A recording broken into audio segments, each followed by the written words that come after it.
Hi, it's Tracy here from Tracy's Creative Place. I put a card on Facebook, and this is the card, and I've been asked to run a quick video on how to do it. It's very simple, very simple. So here's what you need.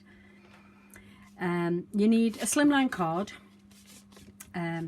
This one is 4 by 8.5, and it's 300 GSM, and I've just folded it in half. So it's these slimline cards are I quite like doing them. They're kind of my go-to card shape now. I really enjoy doing them.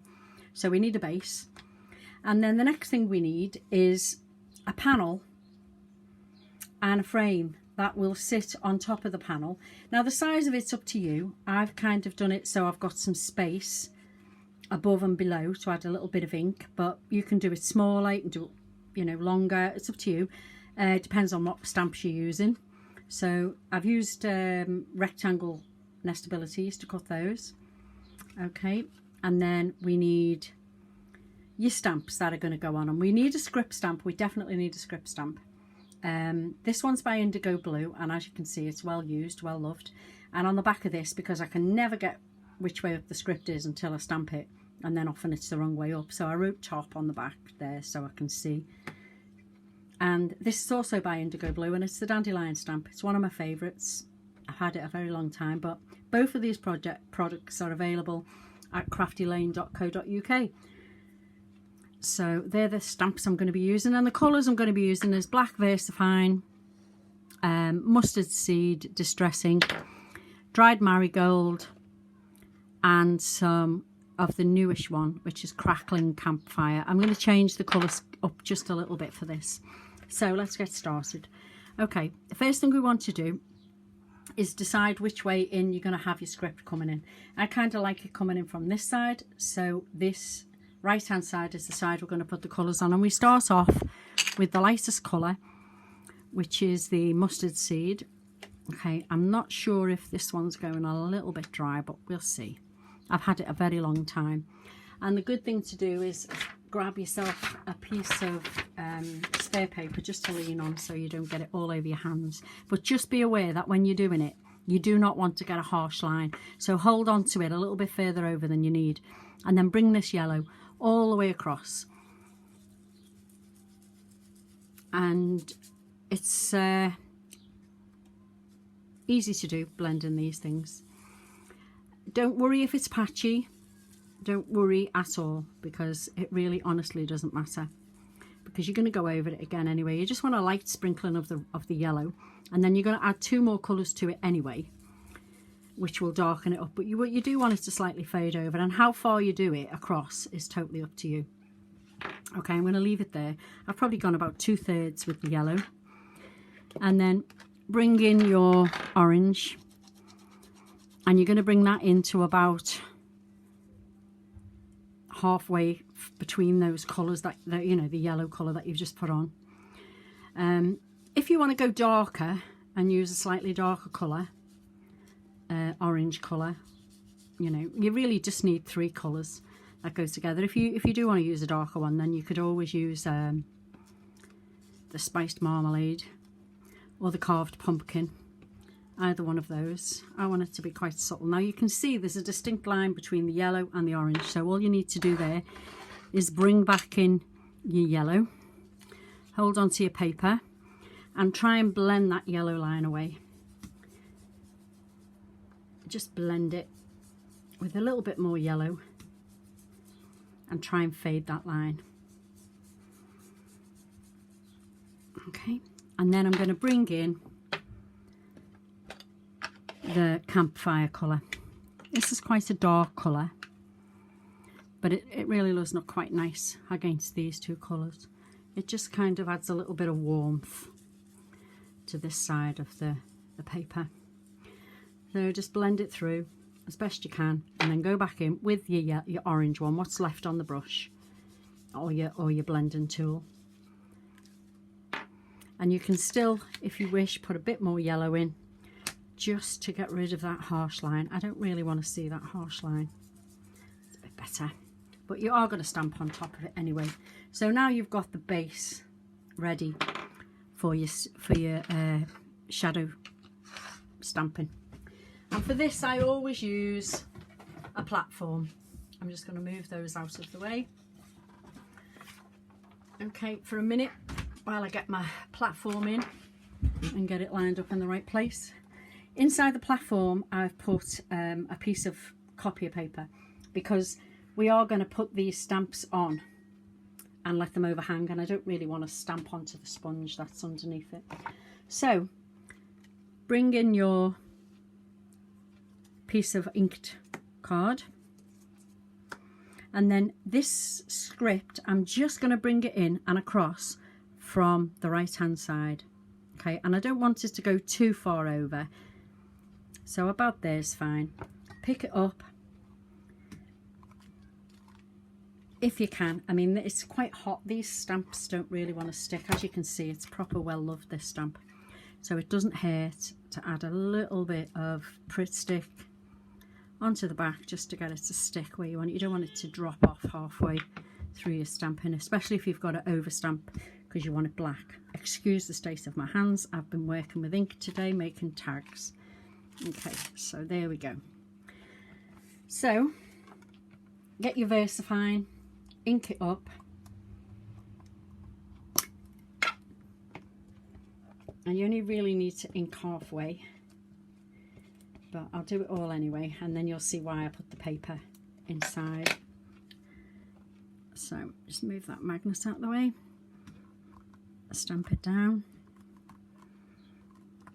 I really do like this stamp platform because you can bend the lid of it. It's got some and that's plenty of darkness for me. I don't really need it any darker than that. Okay, now a tip for trying to get this in place for your next layer is to put a piece of acetate on it, preferably a clean piece. I'll turn it over. There we are. Put a piece of acetate on it because you've got ink on this now, and I need to line this up so that it kind of goes in the right place. So I'm going to pop it there because the stamp isn't long enough, and then I'm going to pick it back up again and I'm going to remove the acetate, and then you can carry on again and do your second lot of stamping. Just got to move the magnets out the way. Okay, there we are. And you just got to hope you line it up. It doesn't really matter if you don't, because you are going to put another stamp over the top of it. Okay, and that's dark, and happily I managed to line it up in the right place. Okay, so we've no need for the script stamp anymore, so we can remove that. I'm going to turn this over just in case it gets messy on the back of this or onto this again. I'm going to lay this back down, and I'm going to bring in the dandelion stamp. Now this one also is messy on the back, so it will need to have some sticky applied to it. So I'm going to pop the dandelion stamp around about there and go back in with my Yoo-hoo stick, just put a little bit on. It's just so it sticks, because I am one for not cleaning my stamps, I must admit. There we are. So pick it up, go back in with your black ink, and this we want dark, so you might have to do a couple of hits on it, but it depends on how juicy your ink pad is really. And I'm going to pop it down and stamp on it. Lift it up. Not dark enough for me, I want it darker than that. The little fronds, that, or whatever they're called, that fly away, those bits, they're dark enough, but the actual stamp itself, I want it to be a bit darker. So that's the beauty of these stamping platforms, isn't it? You can go in as many times as you like. Now that's plenty dark enough now.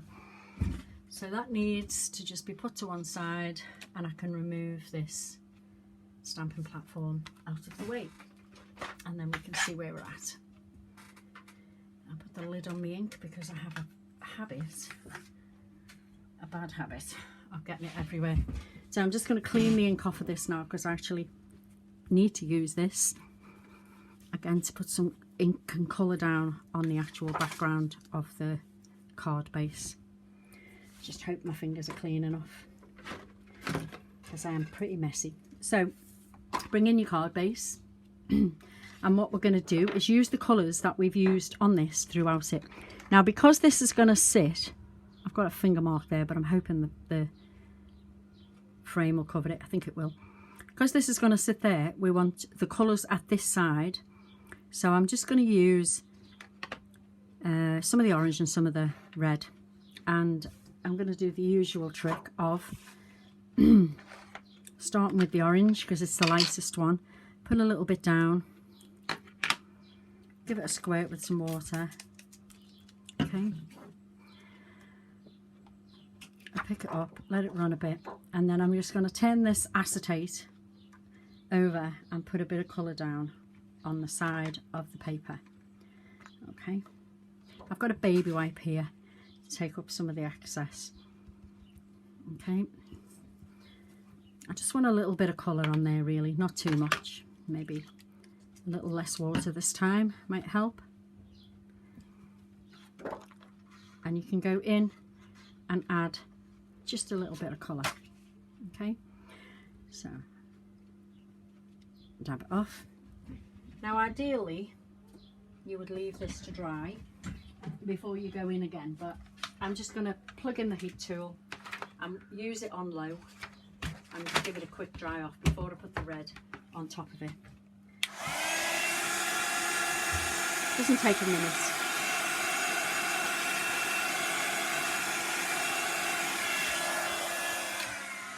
That'll do. Okay, and then I'm going to do exactly the same with the red.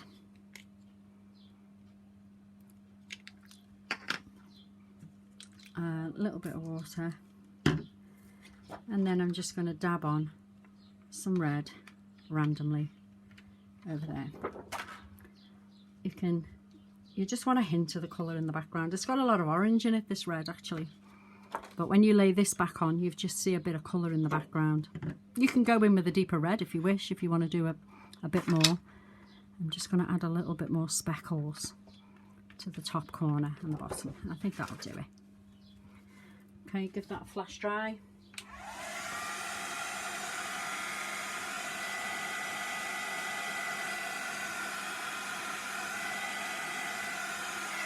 Okay, and then we can turn our attention back to doing the rest of it. So I'll just move everything out of the way.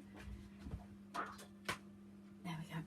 So put the inks away before I end up knocking them over. So there we go. We've got the piece that we did before, and we've now got the frame. Okay, so we need to glue the frame on top of that piece, and for this I'm going to use my pinflake glue.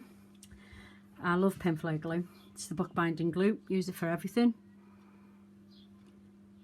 Now this frame you can do these on 8x8 cards. You can do whatever, you know, whatever size you want. Just put a bit more ink around it, around the outside. And I'm going to just pop that down on top of there, and lucky for me it hid the dirty fingerprint. I'm just going to press it down with a piece of card so that the dirty fingerprint doesn't go on the top as well, because I'm covered in ink. So,